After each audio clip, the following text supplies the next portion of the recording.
Welcome to The State of Us. Beyond mainstream cable news and party lines, with a millennial and a boomer, The State of Us pushes past the noise and uncovers all the issues that matter. Here's your host, Justin T. Weller. The Israeli-Palestinian conflict. Why should you care about what's happening in the Middle East? And what exactly is going on? Why did they start fighting? Why did they stop? Could the ceasefire last? Well, let's put it this way. There's a lot to talk about. And we're going to spend the first bit here telling you why you should care about this. So if you clicked on today's episode, tuned in, and you're kind of skeptical, give us just a few minutes here to lay it out for you. But of course, we couldn't begin to lay it out and start a conversation on the Middle East and international politics without. True Chat senior historian and an educator of more than 30 years. Here is your friendly redneck liberal, Lance Jackson. Well, you have oil, and you say, well, I drive an electric car, so I don't care about gas prices. Oh, okay. Do you have something plastic in your car? Is it made out of plastic? Do you have a plastic bottle? Because oil is used in the making of plastics. That's very simple why you should care about the Middle East. Then you talk about, how is it affecting our policy in other parts of the world? How does it affect our military? We'll go on and on.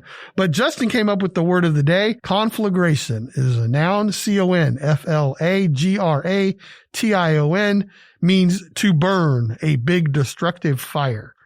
And if you know anything about the Middle East, it's a place that I have been reading about for more than 50 years, and the storyline never seems to change. So there's another reason. Should we care? And if we do, to what level? Because the storyline seems to stay the same no matter who's in charge, Republican, Democrat, Hamas, the PLO, Netanyahu, Begin, you name it, Golda Meir, all the different Israeli leaders there, Yasser Arafat. We got all kinds of people. So Camp David Accords, Jimmy Carter. Yes. Yep. Come on. I mean, it's right. How often have we spent time, money, and... Welcome to The State of Us. Beyond mainstream cable news and party lines, with a millennial and a boomer, The State of Us pushes past the noise and uncovers all the issues that matter. Here's your host, Justin T. Weller. The Israeli-Palestinian conflict. Why should you care about what's happening in the Middle East? And what exactly is going on? Why did they start fighting? Why did they stop? Could the ceasefire last? Well, let's put it this way. There's a lot to talk about. And we're going to spend the first bit here telling you why you should care about this. So if you clicked on today's episode, tuned in, and you're kind of skeptical, give us just a few minutes here to lay it out for you. But of course, we couldn't begin to lay it out and start a conversation on the Middle East and international politics without. True Chat senior historian and an educator of more than 30 years. Here is your friendly redneck liberal, Lance Jackson. Well, you have oil, and you say, well, I drive an electric car, so I don't care about gas prices. Oh, okay. Do you have something plastic in your car? Is it made out of plastic? Do you have a plastic bottle? Because oil is used in the making of plastics.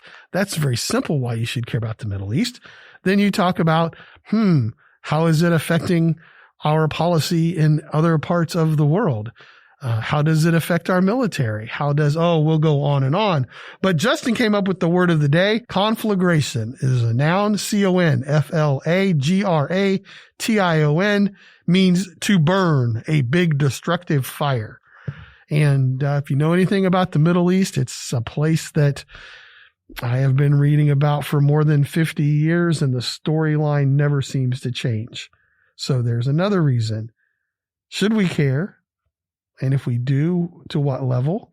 Because the storyline seems to stay the same no matter who's in charge, Republican, Democrat, Hamas, the PLO, Netanyahu, Begin, you name it, Golda Meir, all the different Israeli leaders there, Yasser Arafat.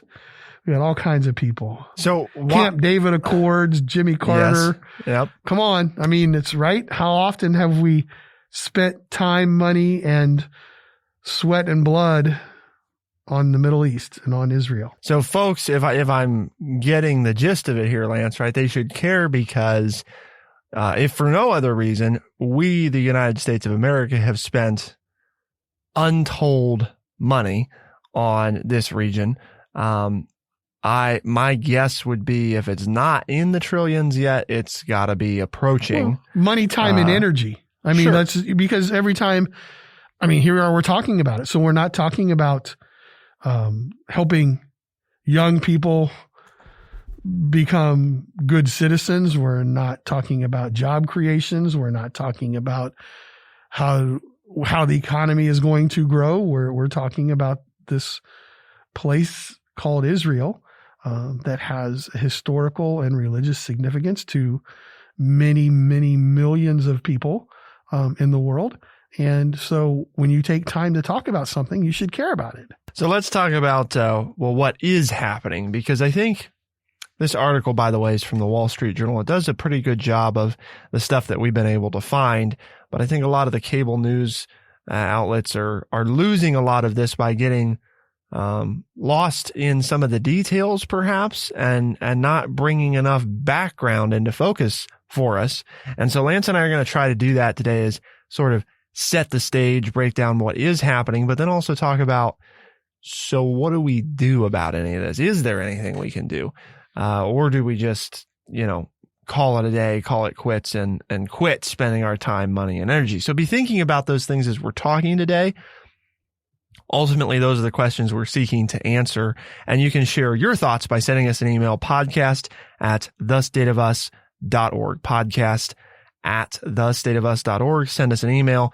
Let us know your thoughts. So what's happening in Israel? Well, Israel is experiencing its worst communal violence in years. In Jerusalem, Palestinians and Israeli police clashed in a neighborhood of East Jerusalem, at a mosque, and elsewhere in the Old City. Tensions rose sharply over a looming Israeli Supreme Court decision on whether to uphold the eviction of Palestinian families from that strategically situated neighborhood. So, basically, Lance, right?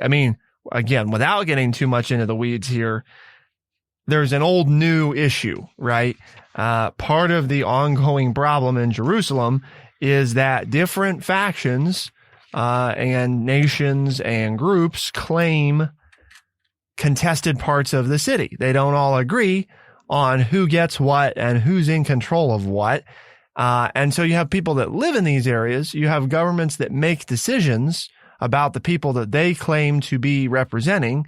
And then you have other governments and other people saying, well, no, we don't like those decisions and you can't make those decisions. And so we get a lot of infighting just from the very nature of not everybody agrees on where the line is, right? Like the Canadian and U.S. border, there's not a lot of active debate over that. It doesn't cause much consternation between us and Canada, right? Both sides agree this is where the line is. For better or for worse, this is where it is. Same thing with our U.S.-Mexico border. Both sides, both governments generally agree this is the line, this is where it is, and nobody has a problem with that.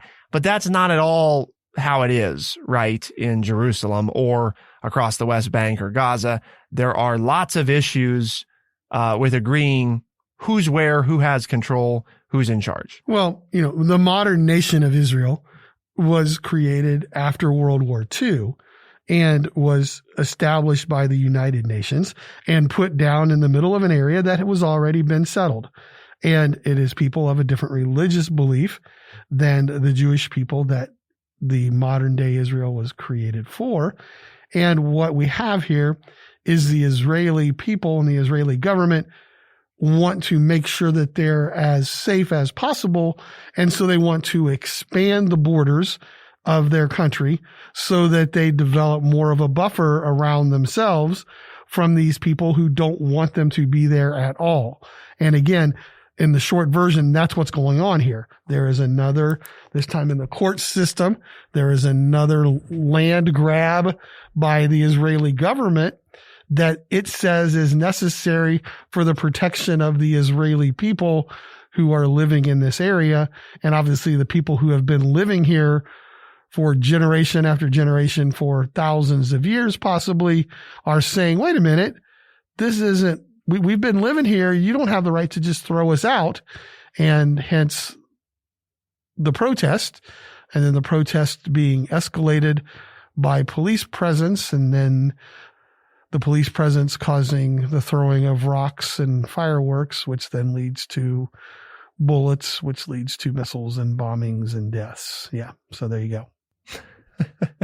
Really, that's all there is to it, right? The short, 90-second version of the history of modern day Israel. Part of the reason, folks, that lasting solutions have been elusive, is because Lance has pointed out many times on the show, this is not, yes, the reason that they were recently fighting and, a new ceasefire and et cetera, not technically, it is technically a new issue. It's an old issue that there's a new version issue of. And that's what's difficult to understand, right? They've been fighting for how long? Forever. Yeah, pretty much. Forever. And if you read the Old Testament of the Christian Bible, it tells you of many of the fights. But, this was land that Israel took in 1967 when it tried to unify the city of Jerusalem. So if you look at that, then it's 53 years because this wasn't land that the United Nations originally gave to Israel when modern day Israel was started and founded after World War II, but it was land that was taken that the Israelis laid claim to during a 1967 conflict. So this particular piece of land, I guess you would say then, has been under siege for 54 years. And that's the thing. This is an ongoing situation. And we in the United States have typically supported Israel, but then we also had control over the rest of the Middle East and the oil wells. If you've listened to our show for a long time, we did Anointed with Oil, a book where we talked about the history of U.S. Oil development here in the region. And then as that has waned and the Cold War started, we have to play both sides of the fence. We have to continue. We feel a need to continue to support Israel, and at the same time, acquiesce and not make our Arab neighbors too upset because of their control over the oil fields in the region. And then you think of, well, where did the 9/11 terrorists come from? Well, they came from this same region.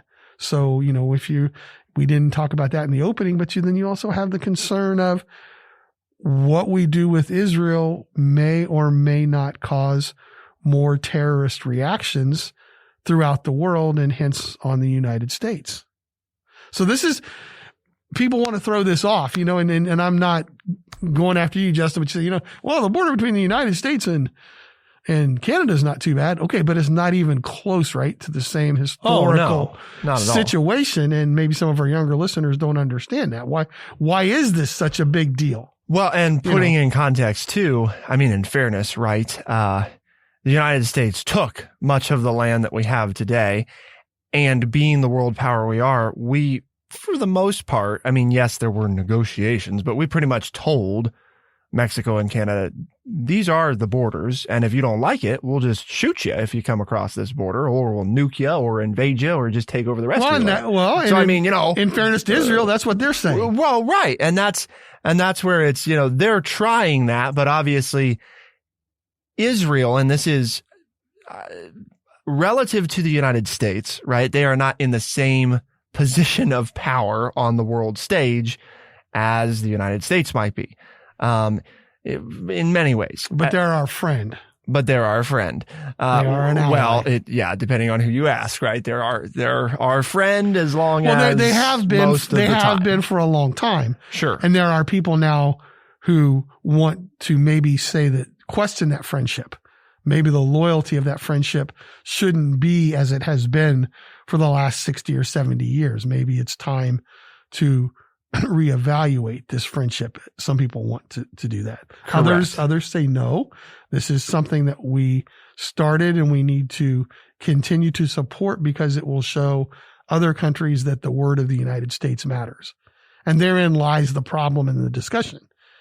is how long do we continue to be good to our word? So let's talk about, because you've no doubt heard about Gaza and Hamas, and we've touched on it briefly. We're going to talk some about that, but also, is there a state of Palestine? Because, we're talking about different governments and different borders, and depending on which nations of the world you ask, there is a Palestine or there isn't, but there is a Palestinian Authority. So there's some complications there too, right? Everybody in the world pretty much agrees there is a Canada, there is a United States, there is a Mexico. Well, not everybody, and some of the most important players don't agree about whether or not there is a Palestine. More to talk about. Keep it here on The State of Us, and we'll be right back.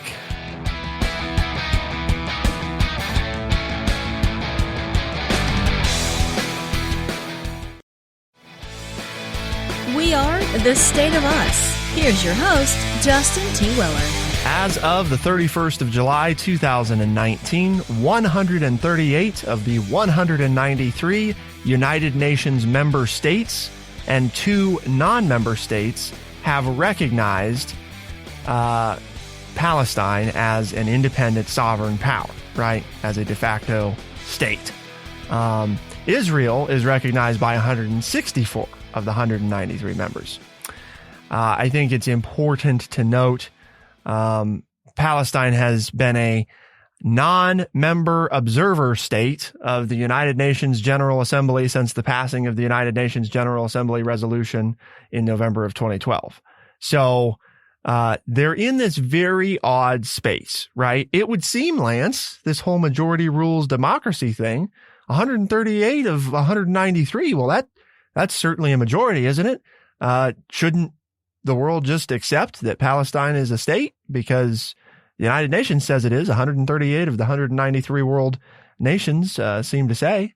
So why isn't it, right? Well, because the United States is one of those, along with a number of our allies, the dissenting portion. So majority rules as long as the United States is on your side, but if we're not on your side, then it doesn't really matter. Well, I mean, that would make sense, Justin, except that in order to get everybody on the world stage to agree with the United Nations at the end of World War II, they had to create the Security Council, and there are 5 permanent members on the Security Council who have veto power, and the United States is one of them.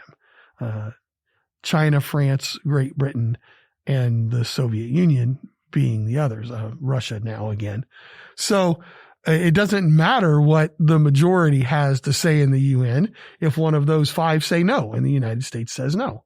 So it's one of those things.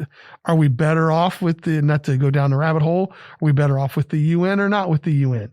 Because we didn't have the United Nations. We had the League of Nations, which the United States wouldn't join because it said it would give up power to other countries, would be able to tell the United States what to do. And we didn't do that. It led to World War II, which meant extension of World War I. Same war, 20-year delay in between. So we joined the United Nations under the auspices that we have the right to veto anything that the United Nations does that we don't like. So yeah, it makes sense that the majority rules, except in the case of the United Nations, majority doesn't rule unless the 5 permanent members of the Security Council also agree that majority rules.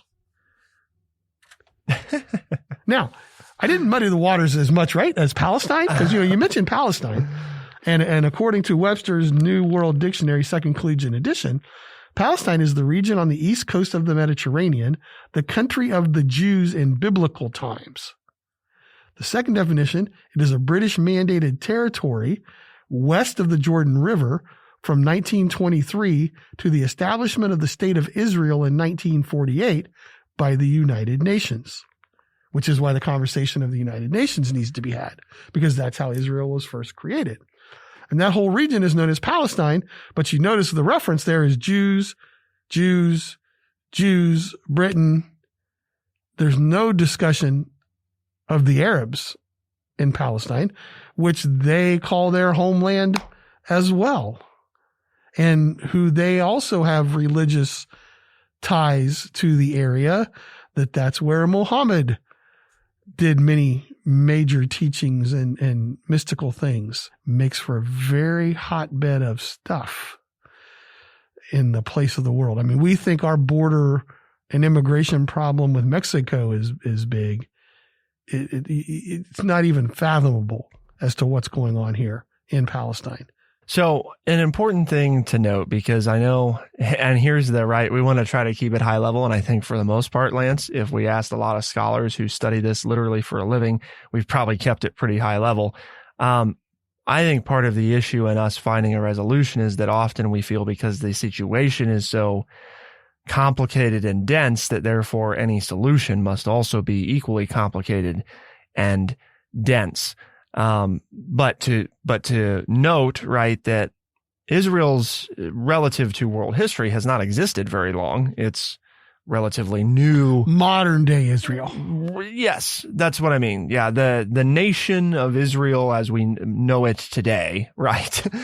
Which was essentially, right? But that's part of I'm not trying to play semantics with you, but right? That's part of the issue. Yes. Is that these people all claim that they have the right to this land from millennials ago. Yep. And so it's the modern day creation. But go ahead. I didn't mean to interrupt, but I didn't want people to think, well, why is Lance being so picky? Well, because you have different groups of people who are laying claim to this land for thousands and thousands of years. So when you speak of Israel, you're talking of the modern day version that was created by said United Nations. But what does that mean? So what, do we not do stuff or do we do things? Right. Do we have to partake in history or not? Well, and that's where we get to the what do we do from here, right? Because it's not like different things haven't been tried, right? Right. I mean, the U.S. has tried on multiple occasions with several different presidents to do something about the issue. The thing that frustrates me, Lance, is generally it's difficult to find any mainstream U.S. politician that says that they're not in favor of a, quote, two-state solution, right? What do we mean by two-state solution? Well, basically, and here's, talk about another part of the problem.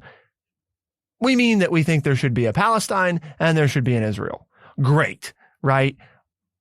Okay, but we don't agree about where the borders should be, which is the whole issue in the first place. So it's like, well, that's great. We can all agree that there ought to be two separate entities here, but we can't agree on where those lines should be drawn. And that's a frustration, I guess, with our politicians of saying, well, we think there should be a two-state solution. Okay, well, what do you think those two states should look like? Well, we think there should definitely be Israel in the context basically that it currently exists, and we're not really sure about Palestine or where that border in Jerusalem should be. Which means you're just looking at people who have this belief system and their religious belief system and saying, yeah, you don't get your Holy Land because we're going to give it to the Jews in Israel instead of to the Palestinians in Israel. Right. to the Muslims in Israel. So you can't do that, right? Yes. It's like, okay. And we've tried to give half the land to one group and other, and it's like, no, that doesn't work. It's like when King Solomon was presented with the two women who both claimed that the baby was theirs. And in his wise and infinite wisdom, he said to the mothers, well, here's what we'll do. We'll cut the baby in half and give you each half. And one of the women said, my God, you can't do that. You can't, that would kill the baby. And the other one said, well, that's okay. Go ahead. I'll take half the baby. And Solomon said, the one who cries out that we can't cut the baby in half, you are the real mother. That's what we're dealing with here with the Muslims and the Jews, with Palestine and Israel, is which half they both want the whole thing. Right. And they both lay claim, good historical religious claims to the land. So there is no good way to split it. Hence why there's a reoccurring problem. And just something to mention that I just thought of, and honestly, folks, I didn't even talk to Justin about this, but I'm thinking of the Camp David Accords and Anwar Sadat, the leader of Egypt, and how he was assassinated by his military for what they saw as acquiescing to Israel for the Camp David Accords back in the late 70s. And who brokered this ceasefire? None other than the country of Egypt. So Egypt plays a role here as well. And it's interesting, just that connection, it's like, Egypt was trying to do something back in the late 70s, and their president was assassinated by the military to do that. And now here we are 45 years later, and Egypt again is trying to help broker a peace in this same region.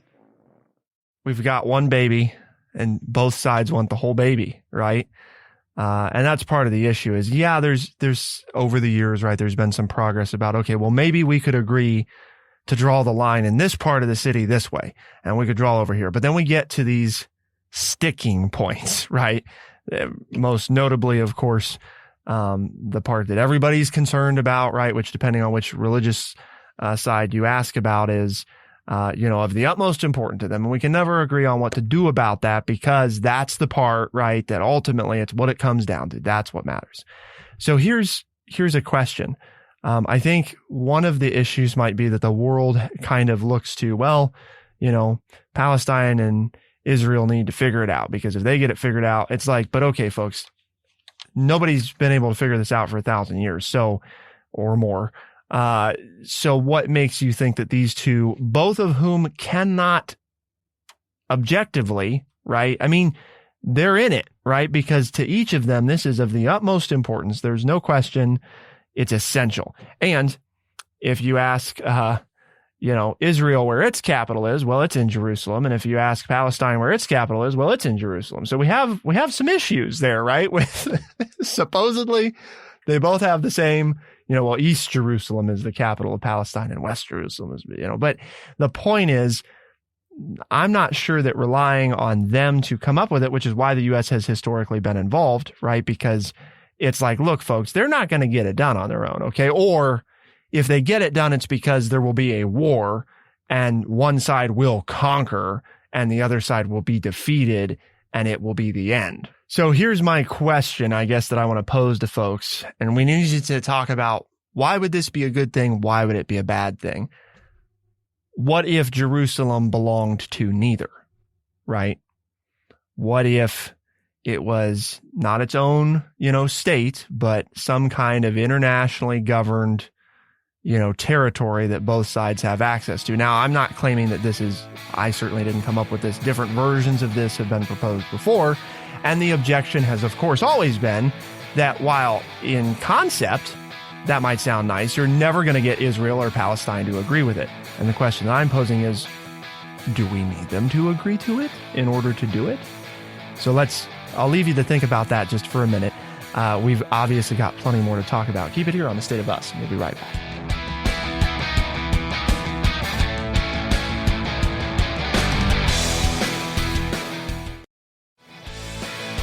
We are The State of Us. Here's your host, Justin T. Weller. When talking about the Middle East, and particularly the Palestinian-Israeli ongoing conflict and disputes around Jerusalem and a two-state solution, it's hard to talk about this without talking about the United Nations, right? Because the United Nations inevitably is involved in this. And there's a lot of questions about, how useful has the United Nations been in its existence?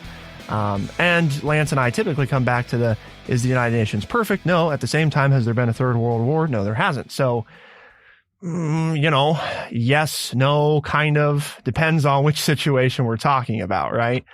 One of the biggest issues with the United Nations historically has been the permanent veto power, or the veto power of the 5 permanent members of the United Nations Security Council, which by UN charter is charged with the responsibility for ensuring the peace of the world, essentially, right? No small charter there, right, Lance? Yeah, no big deal. You guys you just take care of maintaining peace in the world. No problem.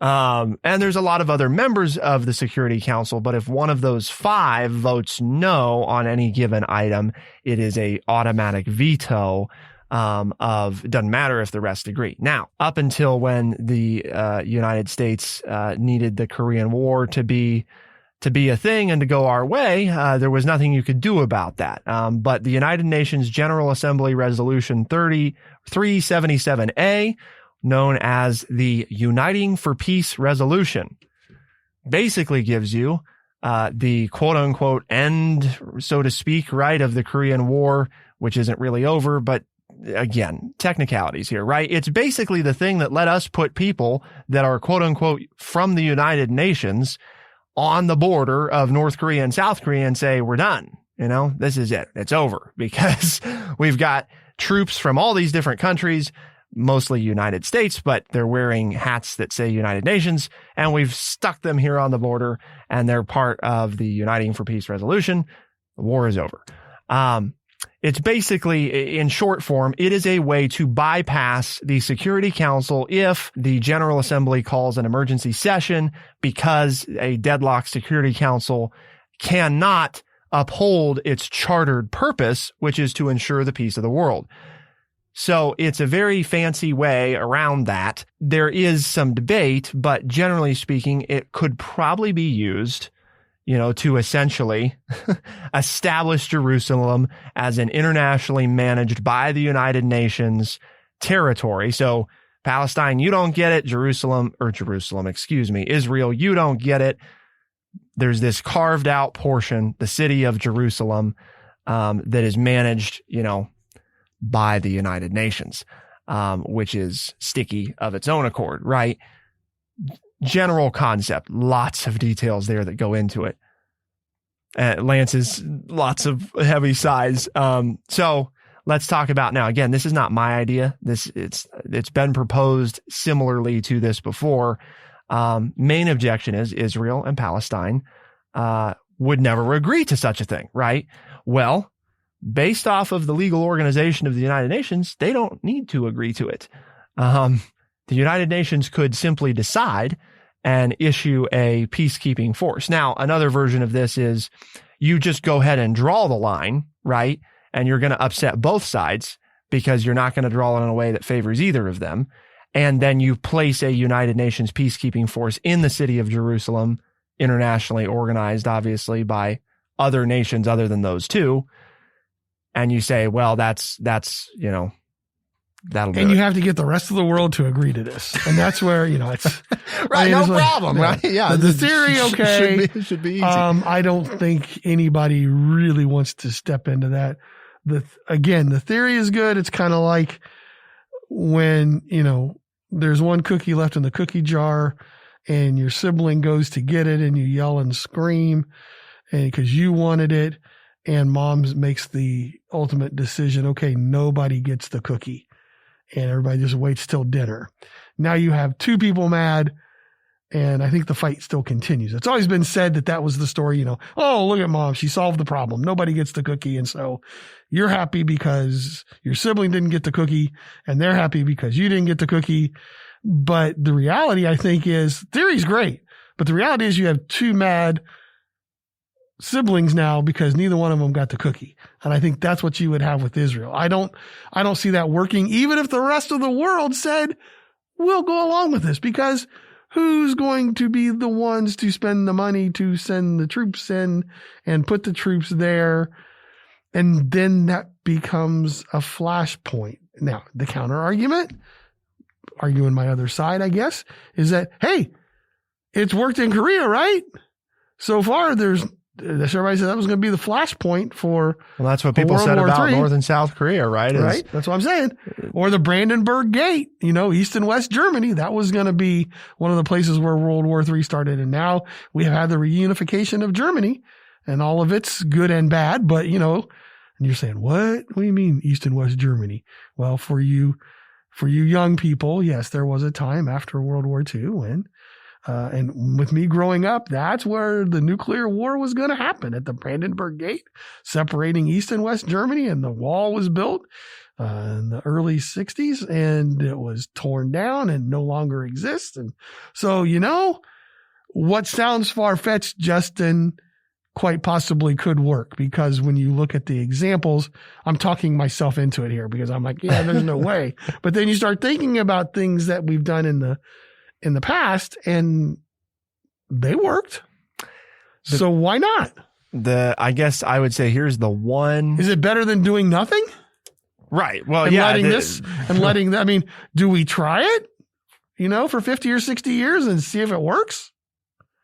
and stops what is a continual war zone for the people trying to live there? One of the big differences, right? Because the United States was obviously heavily involved in North and South Korea and East and West Germany. And, we're heavily involved in Israel and Jerusalem right now too, right? But we didn't have a lot of really wealthy American donors.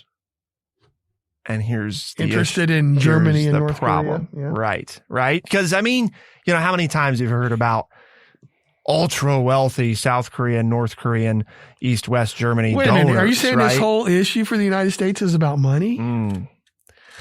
Wouldn't it be nice? Because here's the problem, right, folks? We've talked about this whole thing today. We've tried to talk about it. Just here's the situation. Here's what could be done about it, right? Well, the one thing that we've completely failed to take into account, which we haven't, we're, waiting until now to share it with you, is, we arrived at something that might as well give it a try, right? Because really almost anything would be better than what we have right now, which is just an ongoing problem that nobody wants to deal with because everybody's afraid that the solution won't be perfect. Okay, it's not going to be perfect, right? Is the North-South Korea thing perfect? No, obviously not, right? I mean, clearly not perfect.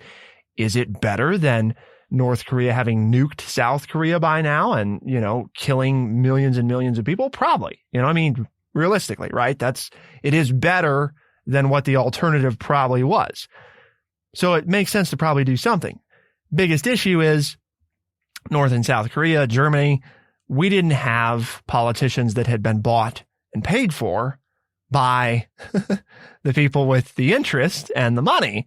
And in the issue here, right, with Palestine and Israel, we very much have very, very wealthy individuals that would like to make sure that one side or the other, generally speaking, the Israeli side, gets to keep Jerusalem. And so that's a big issue, right, Lance? No, you're right. And the question becomes, is that what we let decide things? Because the problem, and we didn't hear it, just very briefly, will this ceasefire even hold?